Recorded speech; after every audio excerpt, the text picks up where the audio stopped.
सिद्धों को वंदना। संयम व्रत की और प्रशस्त हरात्म संपदा को नमः।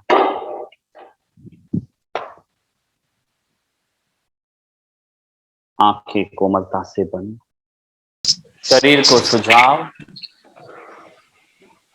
पूरा शरीर शिथिल शांत, मन को सुझाव, मन स्थिर, मन के सारे संवेदन शांत, मन के सारे स्पंदन शांत। अरहतों के और सिद्धों साधुओं की शरण में जा रहा हूँ, केवली भाषित धर्म की शरण में। स्वस्थ मन से और वाणी कर्म से अभिवंदना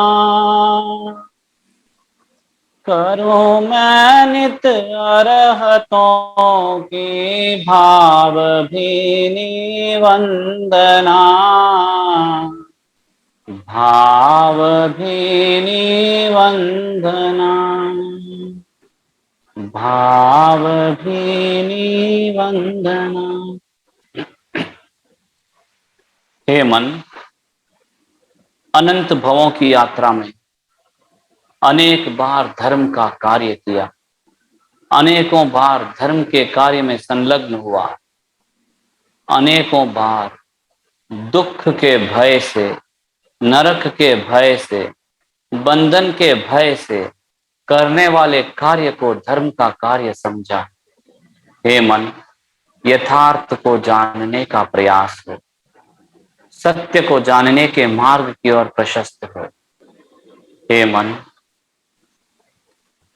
स्वयं को कर्मों से बंधित करते हुए, स्वयं के भीतर विद्यमान उस प्रकाश पुंज को कर्मों के आवरण से बाधित करते हुए, मन की समझ को क्षीण करते हुए, छोटी सी संवेदना से भी दुखी हो रहा। जैसे जैसे मन की समझ व्याप्त होगी, वैसे वैसे हर दर्द की स्थितियों में भी दुख का अनुभव नहीं होगा। ऐसी अवस्था को प्राप्त करना है मन। आरोग्य बोधि की प्राप्त कर उत्तम समाधि को स्थिर होना है। हे मन, विश्राम की ओर विहार करो। हे मन, विश्राम की ओर श्रम करो। हे मन, संयम के बिना जीवन का अंत ना हो, क्षमा भावों के बिना जीवन का विराम न हो। मेरे शब्दों को अपने अवचेतन मन में स्थापित करो, मेरे निवेदन को स्वीकार करो। हे मन, जब भी इस जीवन का अंत समय निकट हो, उससे कुछ क्षण पूर्व स्वयं को जागृति प्रदान कर देना, स्वयं में क्षमा भावों को स्थापित कर देना। हर जीवों से क्षमा की याचना कर इस जीवन को विराम कर नवीन यात्रा का आह्वान कर सके, ऐसा अवसर प्रदान करना। लोक पर्यंत विद्यमान सर्व केवली भगवंतों को वंदना। मेरे अंतर स्वरूप के परिचायक गुरुदेव आपको वंदना। सर्व साधु साध्वियों को वंदना। हर निमित्त मेरे परम उपकारी है, हर निमित्त को अनंत कृतज्ञता, अनंत आभार, बारंबार क्षमा याचना। यह भाव मन में स्थिर बने, यह भाव मन में स्पष्ट बने। ओम अरहम, ओम अरहम, ओम अरहम। सिद्धाणं नमो किच्च संजयाणं च भावम्। सिद्धों को वंदना। संयम की और प्रशस्त और आत्म संपदा। आप सबके उपकार से सूत्र प्रदान का स्वाध्याय चल रहा है। इसमें 11वां अध्ययन मार्ग के संदर्भ में कल देखा गया कि जितेंद्रिय पुरुष, जैसे आपने अभी सुना, जितेंद्रिय पुरुष वह जब मन के द्वारा इंद्रियों के माध्यम से इच्छा उत्पन्न होती है, उसे जो जीतता है वह जितेंद्रिय। एक संपूर्ण जितेंद्रिय, एक आंशिक जितेंद्रिय। आंशिक जितेंद्रिय बूंद बूंद करते हुए संपूर्ण जितेंद्रिय को प्राप्त करता है, वही आत्म का मार्ग है। हम अंश अंश में इंद्रियों को जीतते हुए एक उस अवस्था को प्राप्त करते हैं जहां संपूर्ण जितेंद्रिय को प्राप्त करते हैं। उस मार्ग को प्राप्त करने का एक माध्यम है संवृत्तता। संवृत्त यानी अपने आप को संकुचित करना, अव्रतों से अपने आप को संकुचित कर लेना, पापकारी प्रवृत्ति से अपने आप को संकुचित कर लेना। आगे की गाथा की ओर बढ़ते हुए 17वीं गाथा की ओर चल रहे, प्रश्न कई बार मन में उठता है कि जो मैं कार्य कर रहा हूं वह सही है या गलत है, जो मैं कार्य कर रहा हूं वह धर्म है या अधर्म, जो मैं कार्य कर रहा हूं वह मार्ग है या कुमार्ग है, जो मैं कार्य कर रहा हूं वह मुक्ति का साधन है या साधन नहीं। क्योंकि यह अध्याय मार्ग का है, तो मार्गदर्शापन भगवान हमें मार्गदर्शन दे रहे हैं। इसमें विषय निवेदित हुआ है पुण्य है या नहीं। इस प्रश्न के उत्तर में पुण्य है यह न कहें अथवा पुण्य नहीं है यह भी न कहें। कोई कार्य हम कर रहे हैं, जैसे उदाहरण मिला कि ब्राह्मणों को भोजन करते समय, कराते समय, या कोई कार्य कर रहे जो व्यवहार में लग रहा कि बहुत अच्छा कार्य है, बहुत उत्तम कार्य है, पर कई बार उसके भीतर की सूक्ष्मता भिन्न होती है। इस रहस्य को जानना अपेक्षित होता है कि उसके पीछे की सच्चाई क्या है। कई बार हम नाटक में देखते हैं, नाटकीय की रचना देखते हैं कि कई व्यक्ति वेश धारण स्त्री होते हुए पुरुष की भांति, पुरुष होते हुए स्त्री की भांति कर आता है। नाटक को देखने पर लगता है कि कितना सौंदर्य है स्त्री में, पर बाद में पहचान में आता है गहराई से देखने पर कि वह स्त्री के रूप में कोई पुरुष था जो सत्य है। उसी भांति अनेकों बार भीतर का सत्य कुछ भिन्न होता है, बहिर्दृष्टिकोण होने वाला विषय कुछ भिन्न होता है। जीवन के व्यवहार में एक श्रावक के रूप में, एक गृहस्थी के रूप में, जीवन के व्यवहार में अनेकों बार ऐसा कार्य हम करते हैं जो देखने के लिए धर्म कार्य लगता है, जो देखने के लिए उत्तम उन्नत। आभार। विषय पर आते हुए कि अनेकों बार हम ऐसे व्यवहारिक कार्य करते हैं जो संसार में गृहस्थ में रहते हुए बहुत सारे व्यवहार में ऐसे कार्य करते हैं जिसको देखकर लगता है कि इसमें धर्म है या अधर्म। देखने में तो ये धर्म लगता है, देखने में तो एक करुणा युक्त लगता है, देखने में तो एक मानवता युक्त कार्य लगता है। इसके पीछे क्या मोक्ष का मार्ग है, क्या निर्जरा का मार्ग है, या बंधन का कार्य है। इस संदर्भ में एक मार्गदर्शन सा लगता है आगे का विवरण। तो इसमें फरमाया गया पुण्य है या नहीं, जो मैं कार्य कर रहा हूं क्या उसमें पुण्य है या नहीं है। ऐसा कोई प्रश्न उत्पन्न होने पर इस प्रश्न में पुण्य है ऐसा भी ना कहे और पुण्य नहीं है ऐसा भी ना कहें, क्योंकि ये दोनों महाभय के हेतु है, यानी दोष के हेतु है जो जीव के मन के भीतर भय उत्पन्न करा सकता है। कैसे? तो इस स्थिति में हम किस प्रकार रहें, किस भांति रहें। आगे की गाथा में बताया गया दान के लिए जो त्रस और स्थावर प्राणी मारे जाते हैं उनके संरक्षण के लिए पुण्य है यह ना कहें। बहुत सूक्ष्म और गहरी बात है। प्राय इसे देखने पर लगता है कि यह करुणा रहित व्याख्या है। दान के लिए कोई व्यक्ति किसी को दान कर रहा है, दान के लिए त्रस या स्थावर प्राणी मारे जाते हैं, यानी वनस्पति, हरिपत्ति आदि, या फिर त्रस चलने फिरने वाले कोई भी जीव मारे जाते हैं। तो इन दोनों जीवों को मारे जाते हैं, तो उन जीवों के संरक्षण के लिए वे इसको मत मारो। क्यों नहीं मारना? क्योंकि इसके बचाव में पुण्य होता है, ऐसा न कहें। यह विषय सुनने में बड़ा कंट्रोवर्शियल लग सकता है कि जीव को बचाना पुण्य क्यों नहीं है, पर भगवान ने ऐसा क्यों कहा गया कि तेसिम सार खनठाये अति पुण्यम तिनो वये, मतलब इसमें पुण्य है यह न कहें। फिर क्या कहें हम, उस स्थिति को क्या समझें? क्या कोई जीव का कहीं हनन हो रहा है, उसका कोई संरक्षण करता है, तो उसे हम धर्म माने, अधर्म माने या पुण्य माने, यह क्या मानकर चलना चाहिए? आगम के माध्यम से जो समझ प्राप्त होता है उसे समझने का मात्र प्रयास है। त्रुटि के लिए क्षमा और सुधार की अपेक्षा। जिनके लिए इस प्रकार का अन्न पान बनाया जाता है उन्हें उसकी प्राप्ति में विघ्न होता है, इसलिए पुण्य यह नहीं है, यह न कहें।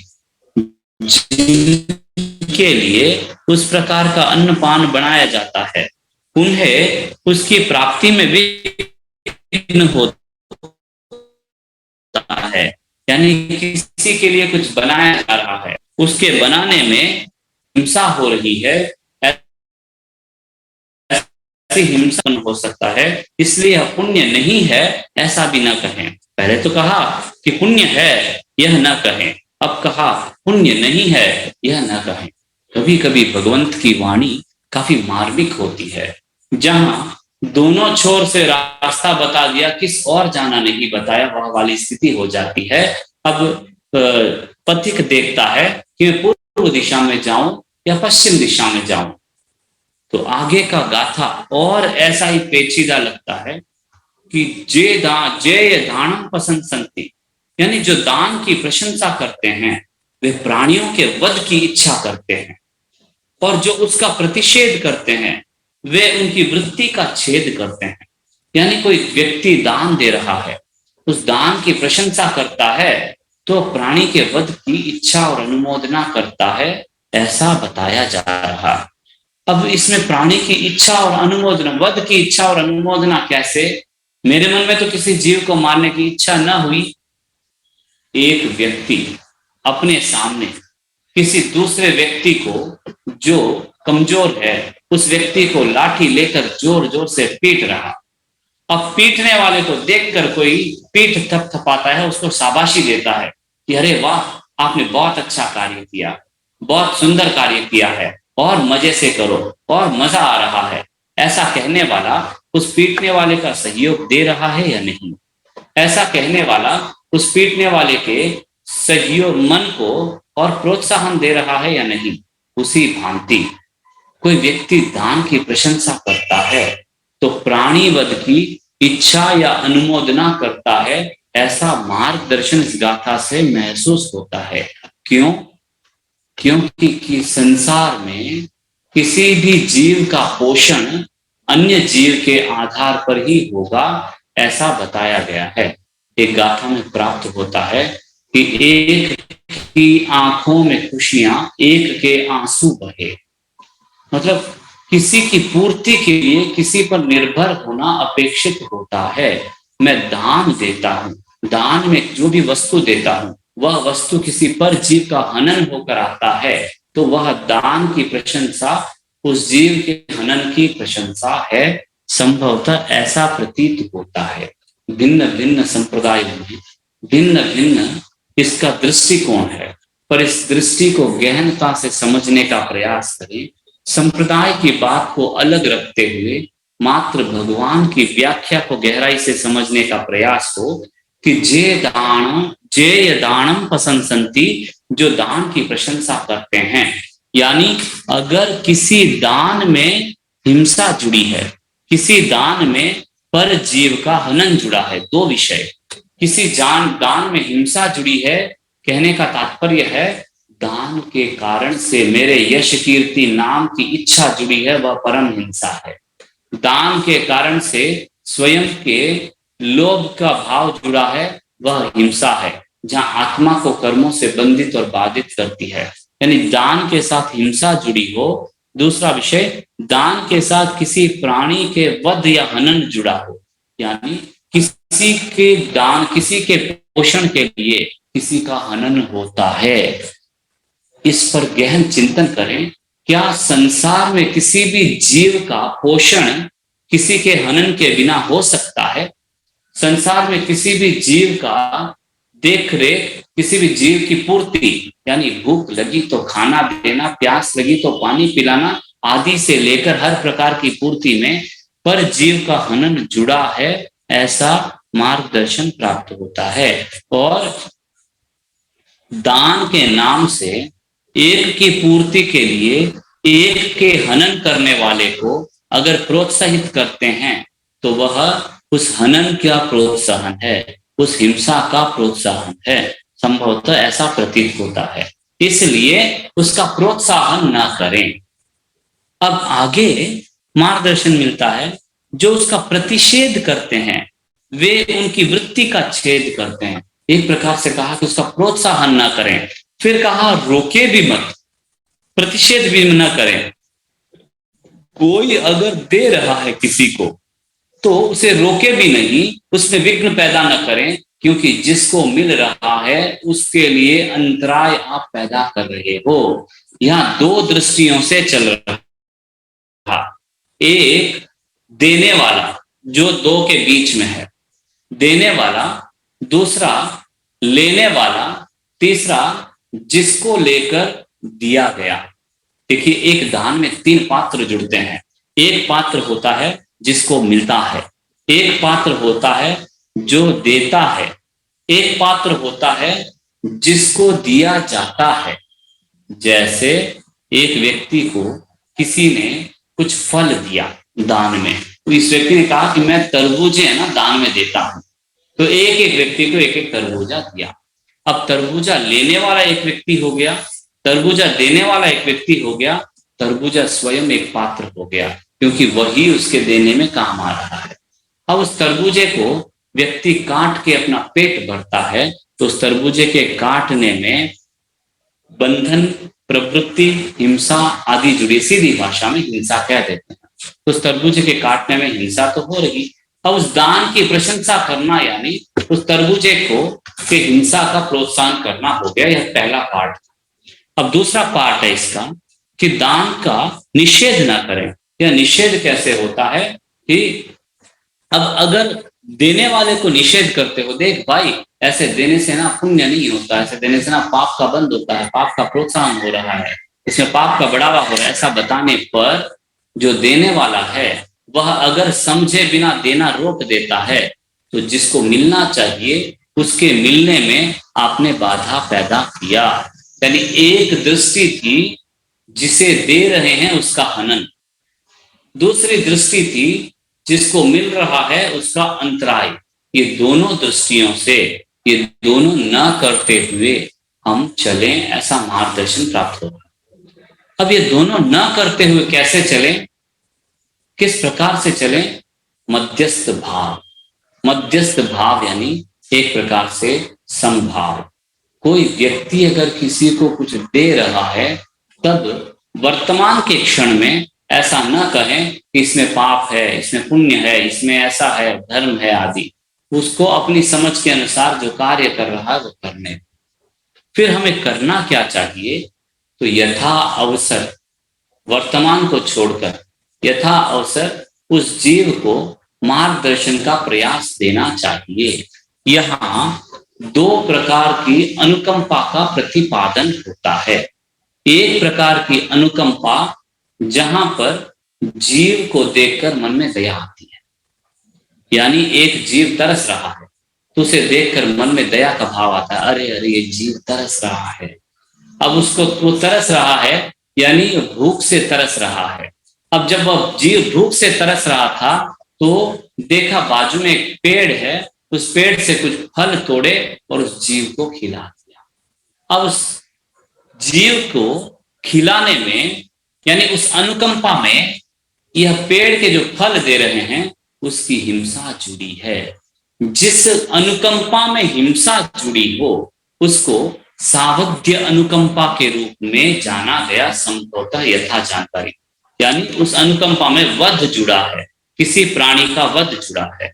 तो अपने डेली लाइफ में, अपने जीवन में देखें क्या मेरे मन में जो किसी प्राणी के प्रति करुणा, दया और अनुकंपा आ रही है, उसका विक्टिम, उसका दोष का परिणाम से किसी जीव का हनन तो नहीं हो रहा, उसका विक्टिम कोई पर प्राणी तो नहीं हो रहा। मैं उस जीव को देखकर अनुकंपा के कारण से किसी जीव का हनन कर रहा हूं, तो उसे सावध्य अनुकंपा के रूप में जाना जा सकता है, ऐसा प्रतीत होता है। तो फिर निर्वध्य अनुकंपा क्या है? जो उत्कृष्ट अनुकंपा है। निर्वध्य अनुकंपा वह जहां पर जीव किसी जीव के मन में बोध प्राप्ति कराता है, किसी जीव के मन में समझ की प्राप्ति कराता है, यानी किसी जीव के मन में सही मार्गदर्शन की प्राप्ति कराता है। फर्क क्या हो गया? पहले वाले अनुकंपा में कुछ समय के लिए उसे तसल्ली मिल सकती है, दूसरे वाले अनुकंपा में भव भवों की यात्रा से मुक्ति का मार्गदर्शन प्राप्त हो सकता है। यहाँ पर एक दृष्टांत के माध्यम से निवेदन करना चाहूंगा कि मान लेते हैं एक व्यक्ति है, उस व्यक्ति के साथ पास दो मित्र आए। मित्रों ने पूछा, क्या बात है, क्यों चिंतित हो? व्यक्ति कहता है कि मेरा है ना थोड़ा सा उधार है, उधारी है, लोन लिया हुआ था, चुकता नहीं हो रहा है, लोन की रकम थोड़ी सी ज्यादा है। तो पहला वाला दोस्त कहता है, ये तो रहे तो है, चलो अभी मौज करते हैं, मस्ती करते हैं, मजा करते हैं। और वह दोस्त कह रहा है, चलो अभी मजा करते हैं, इन सबको भूल जाओ। दूसरे वाला मित्र कहता है, देख मैं तुम्हें एक रास्ता बताता हूँ, थोड़ा सा लंबा रास्ता है, थोड़ा मेहनत वाला रास्ता है, लेकिन इस रास्ते से तुम्हारा लोन चुकता हो जाएगा। अब पहले वाले का अनुसरण करने पर कुछ क्षण के लिए मौज मस्ती मिल सकती है, लेकिन लंबे काल तक दुख का अनुभव होने की संभावना है। वही दूसरे वाले मित्र का अनुसरण करने पर कुछ समय के लिए तकलीफ हो सकती है, मेहनत हो सकता है, उस मेहनत से धीरे धीरे आपका लोन चुकता हो गया, आपका जो देनदारी है चुकता हो गया, तो कैसा अनुभव होगा उसका चिंतन करें, उसका चिंतन करते हुए चलने का प्रयास करें। तो दूसरे वाले जो मित्र है, वह मित्र ने जो मार्गदर्शन दिया, उस मार्गदर्शन से लोन का चुकता हुआ, लोन के चुकते हुए होने पर जो खुशी होती है वह स्थिर खुशी है। अब इन दोनों में पहले वाले मित्र ने जो क्षणिक खुशी और शांति दी, संतृप्ति दी, वह एक प्रकार की अनुकंपा है, और दूसरे वाले मित्र ने यथार्थ शांति का जो मार्गदर्शन दिया, संपूर्ण शांति का जो मार्गदर्शन दिया, वह संपूर्ण अनुकंपा, वह एक प्रकार की अनुकंपा है।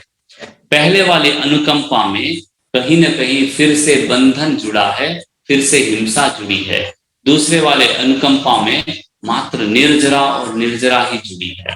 तो जिस अनुकंपा में पुनः बंधन जुड़ा हो वह सावध्य अनुकंपा, और जिस अनुकंपा में उन मात्र निर्जरा हो वह निर्वध्य अनुकंपा के रूप में एक अपेक्षा से जाना गया।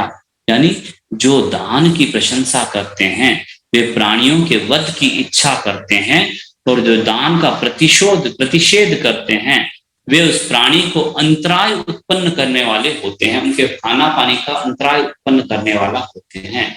ऐसी स्थितियों में जीव मध्यस्थ होकर अपना कार्य करें। अब हम गृहस्थी है, हमारे गृहस्थियों के हर दिन अनेकों बार ऐसी स्थितियां बनती है जहां देने, खिलाने, पिलाने आदि का कार्य रहता है। जब ऐसा कार्य हो तो क्या हमें करना चाहिए या नहीं करना चाहिए? सावध्य है इसके लिए हम ना करें, हिंसा है इसलिए आए हुए अतिथि को खाना ही ना दें, क्या ऐसा व्यवहार मान्य है?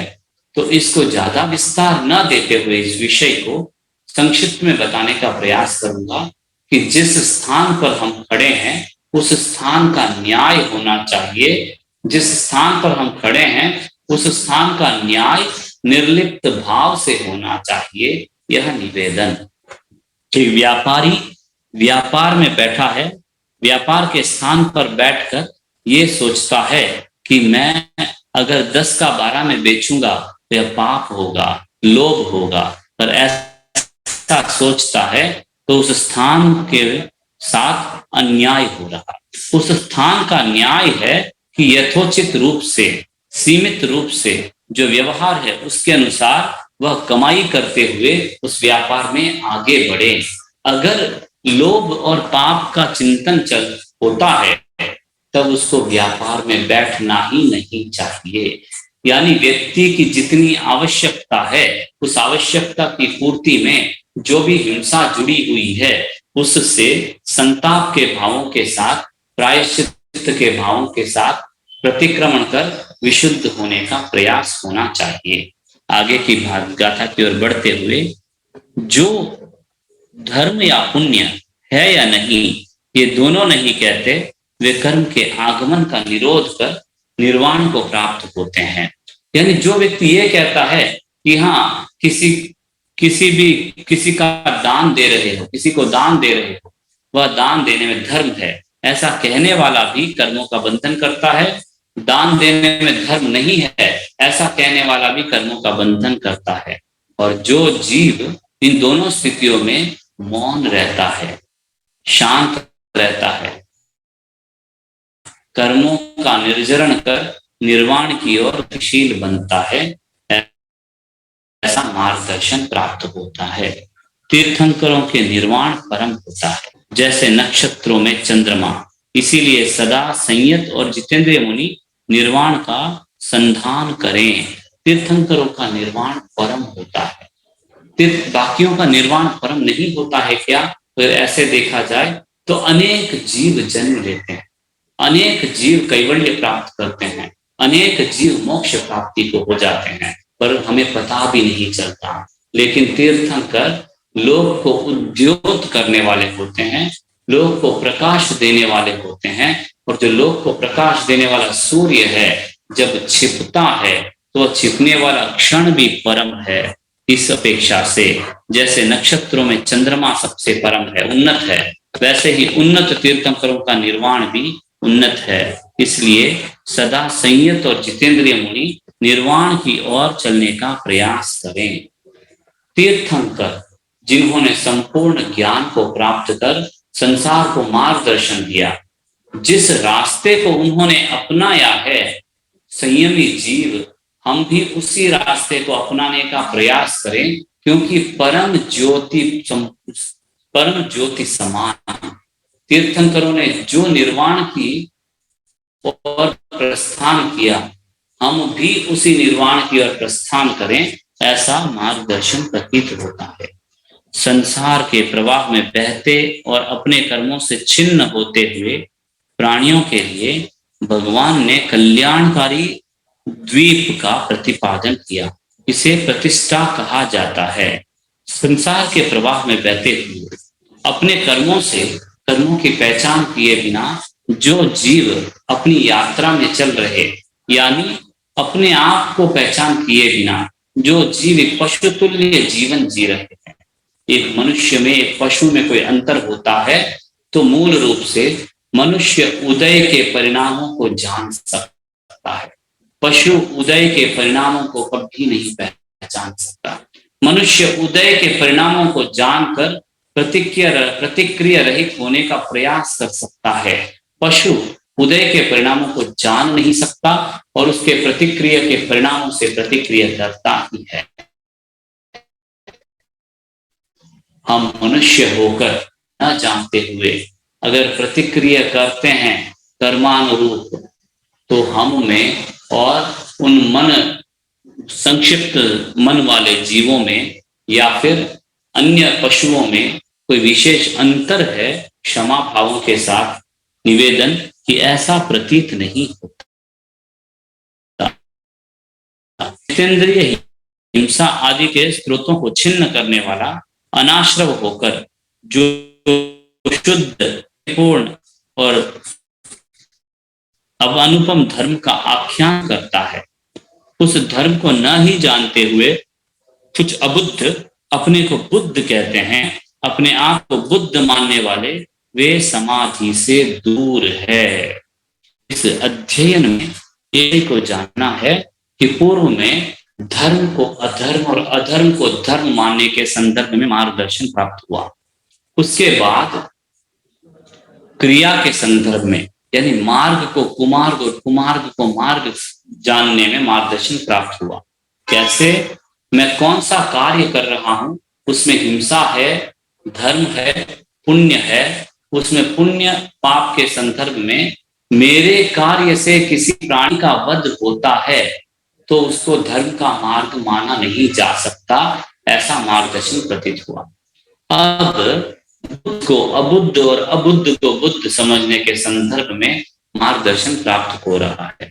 सदा मन को संवृत्त करने वाले, जितेंद्रिय, हिंसा आदि के स्रोतों को छिन्न करने वाला, अनाश्रव होकर जो शुद्ध, प्रतिपूर्ण और अनुपम धर्म का व्याख्यान करता है, यानी जो जीव सदा मन को समृद्ध करने वाला, मन को समृद्ध करने वाला यानी मन जितना प्रवाहित होता है पर वस्तुओं में, मन जितना असंयम में प्रवाहित होता है, मन जितना फैलता है अपनी इच्छाओं को लेकर, उन इच्छाओं को संकुचित करने वाला, और जितेंद्रिय, इंद्रियों के माध्यम से होने वाली इच्छाओं को जीतने वाला, हिंसा आदि के स्रोतों से, हिंसा एक प्रवाह है। हिंसा क्या है? इस संदर्भ में समय का अभाव है, इस अपेक्षा से कल लेने का भाव या आने वाले समय में स्वाध्याय को लेने का भाव रहे। हिंसा का स्रोत क्या है? यानी अहिंसा समभाव है, तो फिर हिंसा विषम भाव है, और विषमता स्रोत है यानी प्रवाह है। ये प्रवाह कहां से आता है? प्रवाह किस रूप में आता है?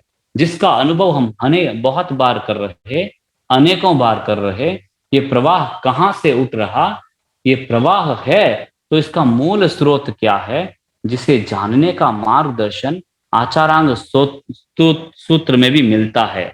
उद्धम सोतो अहो सोतो, यानी ऊर्ध्व में भी स्रोत है, अधो में भी स्रोत है, चारों दिशाओं में स्रोत है।